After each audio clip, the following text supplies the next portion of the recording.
Hello friends, स्वागत है एक नए वीडियो में। अगर आपके पास भी Oppo A5X 5G है और आपको भी अपने फ़ोन में ऑटो सिंक डेटा को इनेबल और डिसेबल करना है तो कैसे आप कर सकते हैं।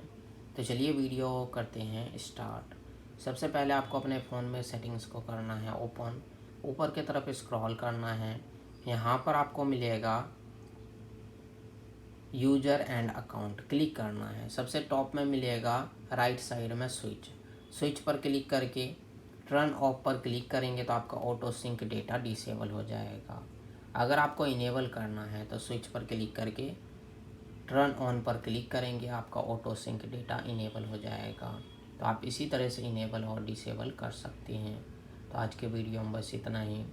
और आपको फ़ोन से रिलेटेड, ऐप से रिलेटेड कोई भी जानकारी चाहिए तो आप हमें कमेंट्स करके बता सकते हैं। नहीं तो वीडियो प्लेलिस्ट में जाकर आप वहां से भी प्रॉब्लम को सॉल्व कर सकते हैं।